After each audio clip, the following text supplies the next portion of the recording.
Hello and welcome to Econoday Unplugged on Monday, the 27th of November 2023. It's been a little while since our last podcast, and during that time, financial markets have become increasingly confident that many, albeit not all, of the world's major central banks will be cutting interest rates next year. However, inflation in most OECD countries and in all of the G7 bloc is still above target, and core inflation rates are even higher. Certainly, in the main, the central banks themselves seem pretty reluctant to acknowledge that inflation has been beaten, and this may mean that investors are getting a little ahead of themselves. So, in today's podcast, we'll have a look at where borrowing costs are most likely to be cut, and indeed, if in some regions they could still have further to rise. Okay, then let's kick off with Terry. Terry, I guess it's safe to say that the US economy has outperformed most expectations by some margin so far this year. And certainly we haven't got anywhere close to the recession that some were forecasting. So what's your take, though, on the current state of play? Well, I've been actually looking at some of the GDP nowcasts for the fourth quarter of this year, and it's so far looking fairly consistent across forecasts for growth, just a little above 2%, which is in itself a little above the Fed's longer run forecast. So right now, the US economy seems to be experiencing moderate growth, and there's, as far as I can tell, fairly few signs of an impending recession. So far, the Fed has seemed to get the soft landing they probably desperately wanted. Got to be a prize for managing that somehow. All right, let's look at the inflation side of it. Where are we? The October inflation headline 3.2, core 3.7, both a little bit weaker than expected. Has the Fed cracked the inflation nut?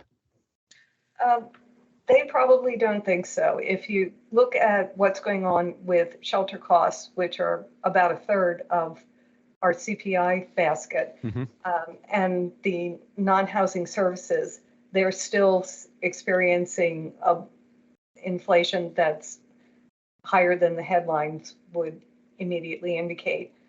There's some relief in things like energy costs are coming down, but there have been some inching higher of food prices and things like housing costs, which you would have expected to come down in a higher interest rate environment, are actually holding up more because we've got a shortage of housing right now for sale. And so even with relatively high mortgage rates, the US economy, it seems to be doing reasonably well. I noticed where earlier on this week, 2 or 3 weeks ago, Fed Chair Powell said that the biggest mistake the Fed could make would be to fail to get inflation under control. And he also said the Fed was wary of what he called head fakes from inflation. So do you think it's going to take a while of really good inflation numbers before the FOMC would actually feel comfortable about cutting interest rates? Yes. If you look across comments from all the policymakers, whether they're thinking that we have reached a peak of the Fed funds rate right now, or if they're expecting to maybe have to raise it a little bit more, they're all still very much behind the idea that we have to see sustained disinflation, and especially in those areas that, like non-housing services, that have been stubbornly resisting the more restrictive policy cooling that activity in those areas. All right. I mean, looking at financial markets, which at least I looked this morning anyway, I think the futures were looking at Fed funds around about 5.1% in June of next year, but only just about 4.5% by the year end, December 2024. Does that sort of profile make sense to you, or do you think it's too aggressive? And also, so linking in with that, I mean, how hawkish do you think the central bank might sound in just over a couple of weeks' time at the December FOMC meeting? I don't know that they're going to sound hawkish so much as they're going to sound extremely cautious. Okay. I think we're going to see a lot of talk about how they're data dependent, that they are concerned about what Chair Powell has previously referred to as bumpy inflation numbers, where we have a couple of good months and then we have a slight turn higher. So I think that we are going to see a unanimous vote, whether it's for another increase or not, because the Fed policymakers just do not want to let markets, as you said earlier, get ahead of themselves and think that they're going to see rate cuts sooner than policymakers are really expecting to hand them out.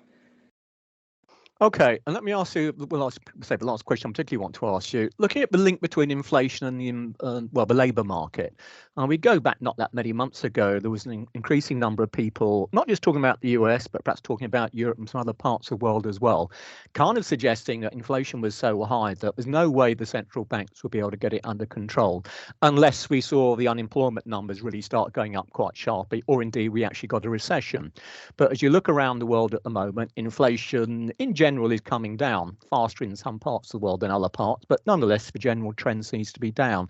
So, I mean, do you think that what's the Fed going to look at now when it's trying to make its inflation call for next year, which presumably, well, next couple of years, which presumably is going to help to determine as and when it finally comes out and cuts interest rates? Does it look at the labour market? Is there a disconnect now between inflation and the labour market? And if that is the case, what have they got to focus on? Well, Chair Powell's remarks at the last meeting suggested that they are keeping an eye on compensation pressures, but these aren't the major driver of inflation as they see it right now. And we are seeing a moderation in wage increases here, even though the labor market remains pretty tight. A 3.8% unemployment rate is enviable in many parts of the world. And we just aren't seeing kinds of mass layoffs that would portend a recession. So, yes, the upward wage pressures are easing. They are less likely to be a source of overall inflation in the economy. And in fact, they're having a pretty good effect because they're helping maintain consumer spending, which is part of the reason we're experiencing moderate growth in the US right now. All right. Last question, head on the block then time. When do you think the Fed will introduce its first cut? I think not before next June. Okay, fair enough. Anything else you'd like to put into the pot? No, I think that's about it. Okay, great. Okay, as ever, thanks for that, Terry. Okay, north of border time then, and Max. I guess Max, Bank of Canada seems to be one of the central banks which has become a little less concerned about price trends over the last month or so. Last week I think it was, we had the governor suggesting that interest rates might be at their peak. Excess demand had vanished and talking about possibility of weak growth. So do you think it's safe to say now that Bank of Canada has definitely reached the peak to its interest rates and it is just a matter of time before we see them cutting? Judging from the public comments and my communication with Bank of Canada people, the consensus seems to be that they hope they don't have to raise further. So definitely almost at the peak. Sorry, can I interrupt then? Do you think there's actually a chance they could have to go up again? Is that a realistic risk? I think there's a slight chance. What I'm looking at is the geopolitical risk in the Middle East.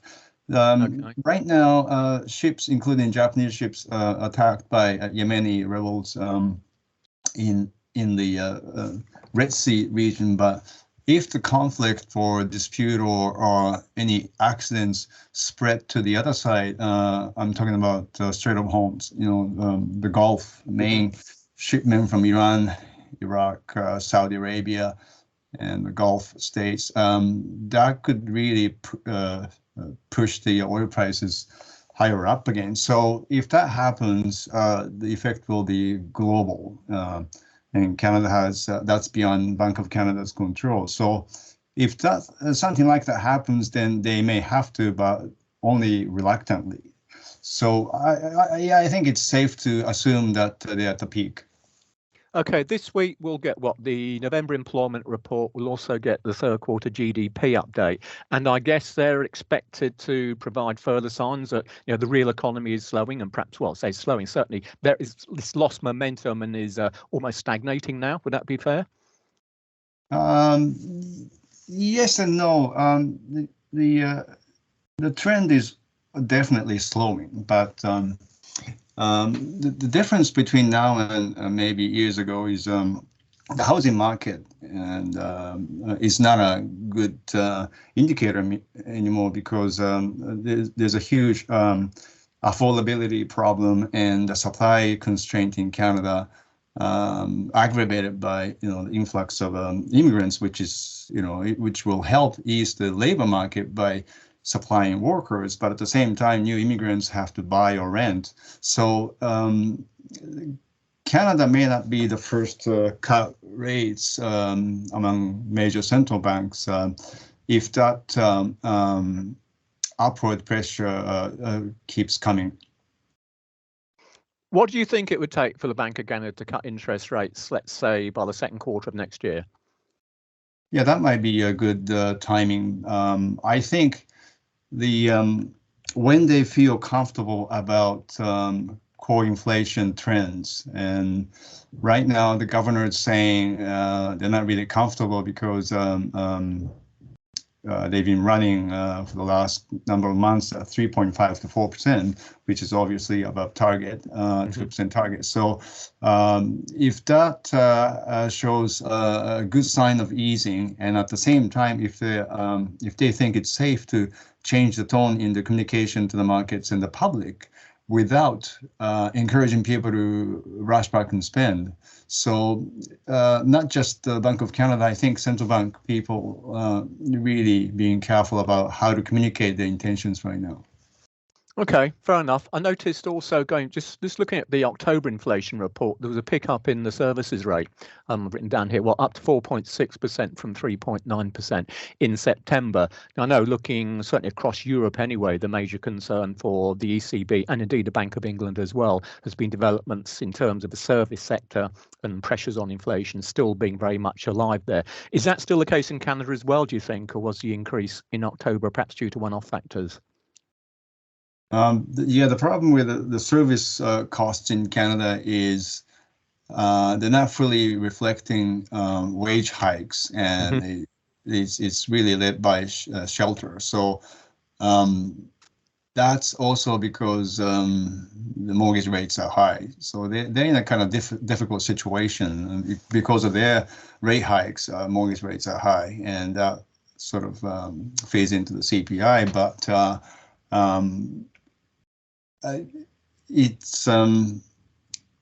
they can't wait maybe forever to see the service costs come down. Maybe we have to look at the total CPI and 3-month average of a core CPI.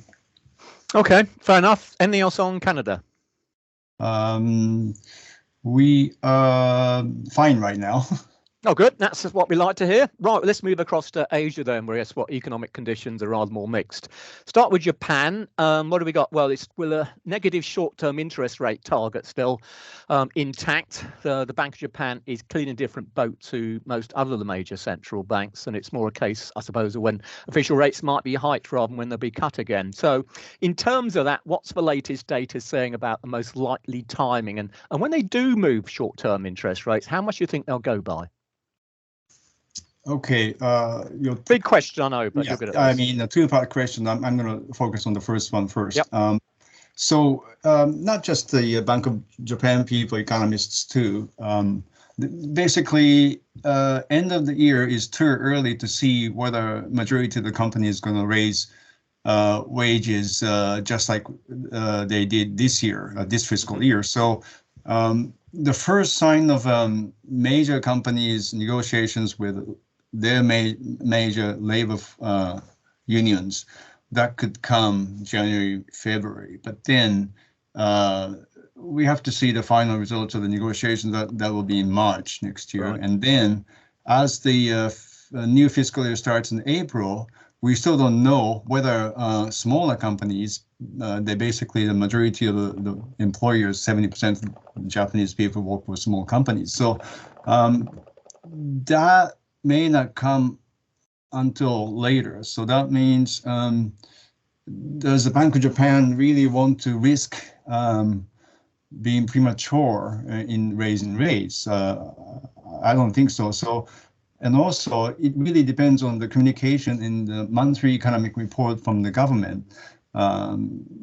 Economic ministers and central bank governor meet every month, and in that statement, the government has been saying since May 2022 that Bank of Japan should, quote, achieve the price stability target of 2% in a sustainable and stable manner, accompanied by wage increase, unquote. So that means until the government keeps saying that, and then they're saying Japan has not recovered from deflation fully, then Bank of Japan cannot also raise rates. And talking about your second question. Actually, sorry, can I quickly interrupt, Max? On that note, do you think effectively they're almost operating with a wage target rather than a CPI target, or at least the wage target is how they see they can actually meet their CPI target on a sustainable basis? Interesting. It's not stated in the manifesto, sort of, but it started. Even the predecessor Kuroda started mentioning it because he didn't want to raise rates. So he said, until we see a substantial wage increase towards the end of this term. So that seems to be a kind of an unofficial target now, but it's not a target. It's more like a key indicator to assess whether it's safe to raise rates. Okay, fair enough. Second question then. Yeah. So it's, I don't know if it's a clear rate hike they're going to announce, but more like being forced by market forces to abandon most of the yield curve control. And I don't know which comes first, but when it happens, everything happens at the same time. You know, they have to raise the overnight from minus 0.1 to 0 first. And then maybe at the same time, they stop saying we're going to defend plus 1% long-term yield. So it's also what's difficult for the Bank of Japan's operation team is, as the governor said, you can't really distinguish between higher yield because the economy is growing faster or being pushed up by the U.S. Treasury rates. Right. So at that point, they can't really say it's safe, but I think it's going to be a gradual process. But when something happens, they may just have to abandon the yield curve control, and that can be maybe faster than I thought a year ago because wages are rising. Right. And last question for me then is, what do you think the equilibrium interest rate has to be? I mean, currently we're talking about, we've got a 2% inflation target. We've got a minus 0.1% short-term interest rate target. So we've been operating with negative interest rates for such a long time now. As and when the interest rates start going up, where do you think BOJ, or perhaps in concert with the MOF, but where do you think the authorities will want to see rates peaking out at wherever they think this equilibrium level might be? Are you talking about the overnight rate? Or? Yeah, the overnight rate, yeah. I don't think that ordinary mechanism applied to other economies may work in Japan. I don't know, people are so used to really low interest rates. Yeah. But at the same time, maybe they don't care because it's still a cash society and they don't use credit cards. I mean, they keep paying the bills every month because it's automatic debit compared to North America. So right. I don't know if really matters if the interest rates set at 0.5 or 1. I don't really know. Right, fair enough. Anything else from you, Max? They're talking about the Hanshin Tigers winning the again Japan series. So that's everybody's automatically saying, okay, better stock market, better economy. So that's probably going to help the Bank of Japan next year. There we go. It's buy Japan then, clearly. Okay, great. Thanks for that, Max. Right then, let's move down to Mr. Jackson. China. Key investor focus for, everyone pretty well, policymakers and private sector alike, I guess. Recent stimulus packages, I noticed, seem to have led the IMF to upgrade their growth forecast for China, or they're still warning about possible slower growth next year due to the ongoing property slump. The People's Bank of Japan, put me right teeth in. People's Bank of China, I mean, they've been adding pots of liquidity now for ages, but they haven't cut their long-term prime rate. So how do you think the economy is actually doing, and where do we go next on key rates? Is it going to be down, or is it ultimately going to be up like, like the likes of the BOJ? Well, I think that there is still some scope for them to loosen policy a little bit further in the near term, but it has. They've already, as you mentioned, done quite a bit in that space, and sort of over a longer time frame. We have seen rates come to sort of 10-year lows in many cases. So I don't think they are too keen to go too much further. It seems like they've been sort of holding on, just hoping that what they've done will be enough to sort of kickstart a real recovery. But as you said, the main thing that's really been holding that back is the ongoing weakness in the property market. So, they've been trying some more targeted measures to try and improve things there. But yeah, just if you look at the PMI survey data in particular, it's just sort of been bumping along near or just below that 50 level and not really generating a huge amount of momentum at the moment. I think I've asked you this before, but I'll ask you it again, particularly in light of something which I saw on the wires today, and that's regards the exchange rate. I think in the bank's quarterly implementation report, it said it would keep the renminbi yuan stable. Obviously, it's been under a lot of pressure recently in the FX market through capital outflows and so on. But they want to keep it basically stable and drive to foster a sound monetary and financial environment. So, do you think they haven't come out and cut the long-term prime rate? Is that because they've got these ongoing worries about the weakness of the exchange rate? I think that's definitely a factor that's driving this sort of reluctance to do too much on interest rates. But in general, they're trying to reinforce the message that policy settings are stable, that they don't need to do too much, the measures that have already been introduced are going to sort of do what they want it to do. So that also flows through into their sort of desire for exchange rate stability. Obviously they'd like to see exports pick up a little bit and provide a bit more support to demand that way. But they don't want to go too far in either direction. And we'll just have to see whether that actually delivers the results that they want. But we do. As we come into December, we normally have some key meetings where they try and plan ahead for the year to see whether they do need to adjust policy settings. So we might see some cryptic comments come out of Beijing in the next few weeks, alluding to possible changes in policy settings. But so far it's been just steady as she goes, and then I think hope that things just sort of turn around. All right. I mean, the central bank sort of thrown buckets full of money at the system over the course of the last few months. And it was October, wasn't it? We had the government unveil best part of the $140 billion fiscal package. Is there any sign that this is actually having an impact on, be it consumer sentiment, business sentiment, investor sentiment, whatever it may be? Or I suppose the bottom line is it actually having any impact on those sort of economic variables which might lead you to think, okay, perhaps this growth prospects, they're going to start turning up now? Well, I mean, we don't really have good numbers on sentiment indicators in China, unfortunately. Probably the best measure that we do is sort of the expectations for outlook over the next 12 months in the PMI surveys, and they've been bouncing around, but they definitely haven't shown expectations of a huge recovery in activity over the next 12 months. But they can turn around pretty quickly, those measures. If you start to see some improvement in the current numbers, then you do see those output expectations numbers pick up as well.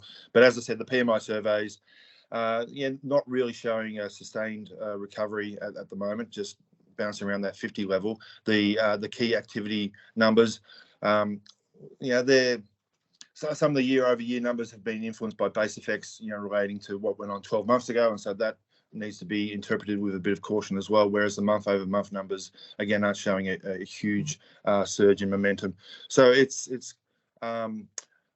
I think they're at least comfortable that things aren't deteriorating and weakening at a sharp rate. But yeah, we're not seeing a huge surge in the recovery either. All right. So I guess then from what you're saying, we're talking about interest rates remaining at low, if not even lower levels over the foreseeable future.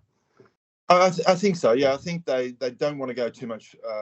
They'd be reluctant to cut much further, given that we're already at sort of 10-year lows for some of the key rates. But right. I don't think a lot of appetite to really move into the tightening cycle that we've seen in other parts of the region. Okay, let's move to your immediate part of the world, then Australia. Where are we? Earlier this month, wasn't it? Yeah, the RBA tightened, which was in line with market expectations, but that was after 4 meetings of no change. So, I mean, what's changed, and does this mean no chance of any early cuts in 2024? I think that's right. I mean, what's changed is we've got the monthly CPI indicator now, which gives officials a bit more real-time information than what we had previously with just the quarterly inflation numbers. And yeah, they've just gone in the wrong direction in the last couple of months. The headline monthly CPI indicator has increased for the last 2 months, and some of the sort of underlying price pressures are also building. So to some extent, the RBA did expect that. They were expecting fuel price increases to flow through to that headline number, but they've plugged in the latest numbers to their forecasts. They do their quarterly forecasts, and that came out a few weeks ago, and they've basically revised the time frame where they expect to get back to this 2 to 3% inflation target range. They've sort of pushed it back a little bit, and they just seem a little bit more cautious and concerned about getting back to that target range anytime soon. And so I think that was the main factor that prompted them to go last month. So that was about 3.5 weeks ago that they increased rates after a 4-month break. Now we've got the next meeting coming up next week, start of December. And then they've got a break. They always skip in January, and then the next meeting will be in February. So I don't think there's a lot of indication that they'll go next week because there hasn't really been enough incoming data to change their assessment, I don't think. But by the time you come to February, when we'll have some more quarterly numbers and a little bit more information, then yeah, there's definitely talk around the traps that we will see another rate increase possibly at the start of February. So that's what markets are priced in. They've got another rate hike priced in, and sort of no sort of indication that the RBA is thinking of sort of starting to unwind that policy tightening. Interesting. Can I ask you about the exchange rate? Because I guess one of the benefits for the Aussie and the Kiwi dollars, along with many other currencies for that matter, all this speculation about the Fed cutting interest rates next year has clearly had a negative impact on the dollar, as you might expect. But the counterpart to that, of course, we've got the Aussie dollar now trading around 3-month highs or so against the US. Is that going to have the implications perhaps at the margin for perhaps saying, well, look, if the currency is going to be that much stronger than we thought originally, that's going to put downside pressure on inflation, hence less need to raise interest rates? Or is it all about domestically generated price pressures? I think at the moment it's domestic. There's not a lot of talk about what the currency is doing and what impact that's having on domestic inflation. Obviously, commodity prices flows through into it, but it's very much a domestic focus at the moment. I mean, we had the new RBA Governor Michelle Bullock a few days ago just talking about trips to the dentist and the hairdresser as the key factor that's pushing up headline inflation at the moment. So very much domestic services was the main focus of her comments, and very much a concern about domestic inflation pressures, and I think that's going to be the main factor that drives any decision to tighten policy further. Okay, so possible higher rates in Aussie. What about across the water to New Zealand? We've been on hold there since May, if I remember rightly, isn't it? Got another meeting coming up, just under a day or whatever it is. What's expected there, and what do you think they're likely to say about prospects for interest rates in 24? I'd say it's pretty similar to the Australian situation.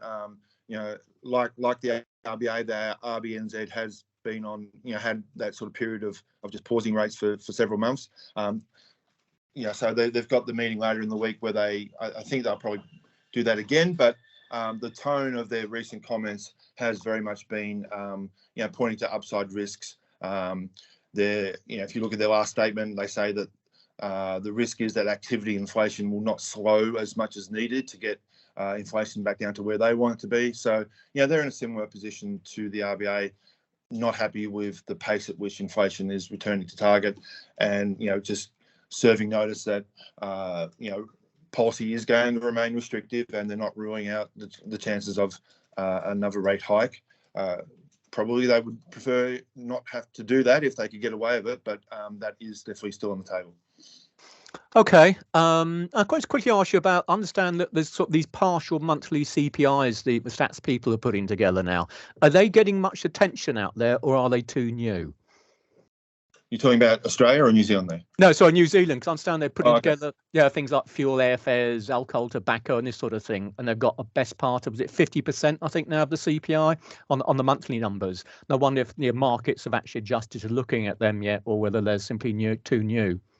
I don't think they're getting a huge amount of traction just yet, but as it gets a bit of a track record, and if it can provide some reliable indicator of what the headline number is going to do, then I think it will get more attention. But it's still quite a new development, but definitely policymakers are going to I think appreciate that extra information on a more timely basis. Right. Okay, fair enough. Anything else from your part of the world? I guess I should ask you about India. What's going on there? I think India's in a reasonably sweet spot at the moment. I mean, if you look at their policy rates, for instance, they haven't had to go as aggressively as other central banks. Mm-hmm. They've basically just unwound the rate cuts that were delivered ahead of the pandemic, or during the pandemic. So they're pretty much back where they were prior to the pandemic, and so I don't think they're too concerned about the level of rates at the moment. They're getting reasonable inflation numbers, reasonable activity numbers. So I think they're pretty happy with the way things are at the moment. Okay, Jolly D, anything else from your part of the world? No, I mean, again, just returning to Australia, mm-hmm. The one thing that is getting a lot of attention is obviously the pressures that higher rates are putting on households at the moment. A lot of mortgage owners had fixed rates put in place maybe 2 years ago.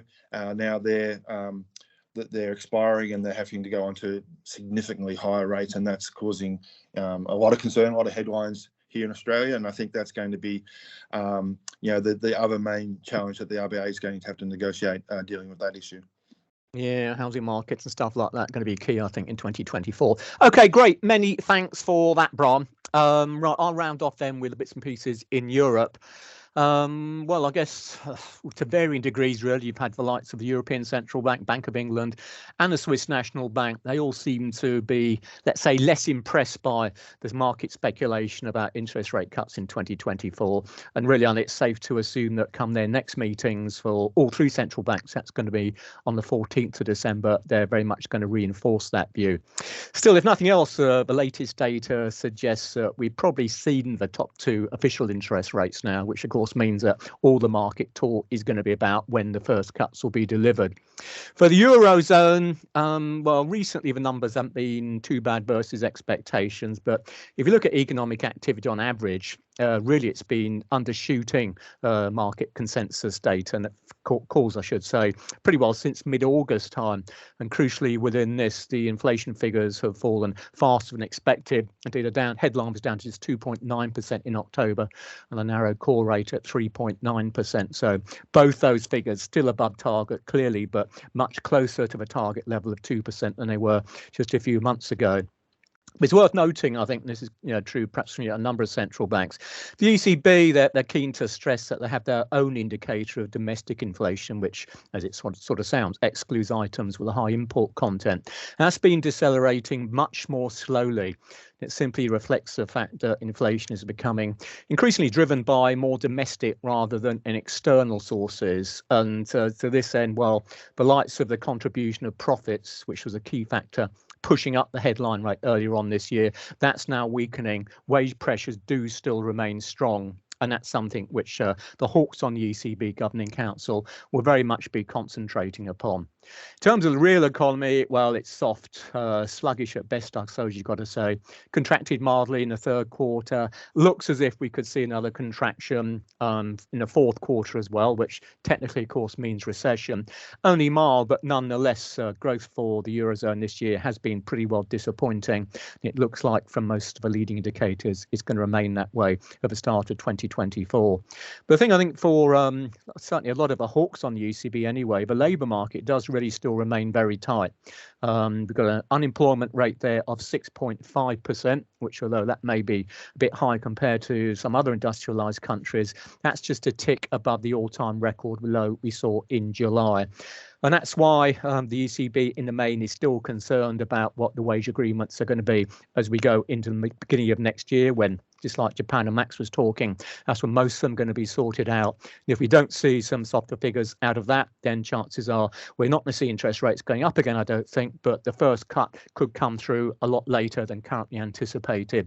For financial markets, they're pretty well looking for a 25 basis point cut at the May meeting in 2024. And are looking for key rates to be down by a full percentage points by the end of the year. But we're going to have to see, some soft wage data and certainly some better inflation numbers, I think, if we're actually going to get that. In terms of we going forward, I think now the service sector, where the main inflation pressures have been generated for, well, best part of this year, really, that's going to be the key area of economy to look at. For the UK, it's a similar sort of situation in the sense that certainly the bank isn't too interested in the notion of any kind of early interest rate cuts at all. In fact, just yesterday, the governor, Andrew Bailey, he was suggesting that interest rate cuts are unlikely for, to quote, the foreseeable future, and warned that the second half of the battle against inflation is going to be hard work. Now, for the bank policy over here, it's been on hold since August the 3rd, when they hiked by 25 basis points to 5.25. But speculation about cuts has been boosted because inflation, like in other parts of the world, has come down surprisingly quickly. The October headline was 4.6%. That was down over 2 percentage points versus September. Now, a lot of that's got to do with base effects. As Brian was talking about some of the Chinese data, base effect numbers due to fallout from COVID and what have you do have still quite a big impact on some of the inflation rates and indeed other growth rates we're seeing around the world at the moment. So that's always something to bear in mind. So given that, and also the fact that if people remember at the November meeting, we had 3 of the 9 MPC members still wanting to raise interest rates by 25 basis points, it kind of suggests that the appetite to come out and cut rates early really simply isn't there. Futures markets for the UK, well, they've got 3-month interest rates just above 5% in June, so and a cut down to around about 4% or so by the end of the year. To get that, I think, a bit like with the Eurozone, we're going to have to see some very favourable data. Otherwise, markets are going to be rather disappointed. Much the same, I think, to round off can be said for the SNB, the Swiss National Bank. Just last month, they were still warning that their policy rate, as currently 1.75%, might have to go up yet again. And that's despite the fact that the economic data have been undershooting expectations for pretty well all year. And indeed, both the headline and the core inflation rate have been below 2% since May time. But such is the desire of the SNB to be seen as being strictly anti-inflationary, although I think it's very unlikely they come out and push interest rates up again in December. They're certainly going to bang the drum about no chance of any kind of early cuts coming through. Okay, then, I guess that pretty well rounds it up for us. I think we've probably been talking for long enough. One point I would make, point out a note. Bank of England's chief economist Hugh Pill, he was talking last week, seemingly ironically, about how falling inflation can actually cause central bank problems, and that was due to the tendency of markets to immediately start looking for interest rate cuts, even though core inflation rates might still be far too high.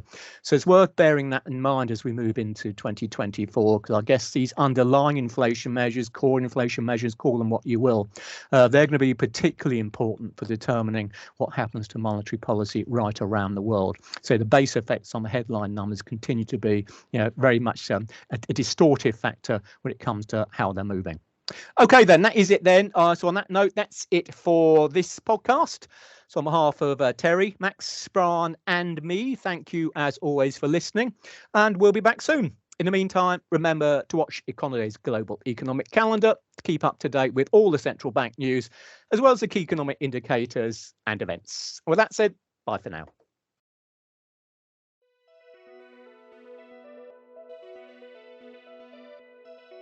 Strategic investing and analysis are a lot easier when you can identify patterns and see how economic events and announcements correlate with specific market movements.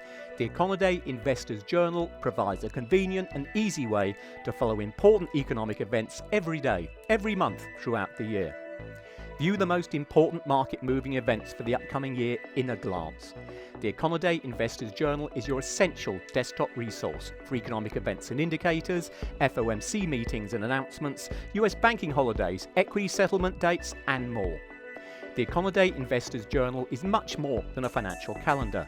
It's an indispensable tool to help you anticipate active days in the market.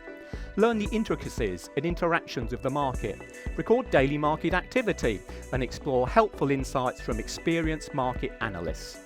Take advantage of our informative resource centre, which includes a comprehensive glossary of need-to-know terms, clear, concise information on policy and historical trends, useful graphs, and a guide to the influencing factors and people to watch at the Federal Reserve. Order your Econoday Investors Journal now at shop.econoday.com.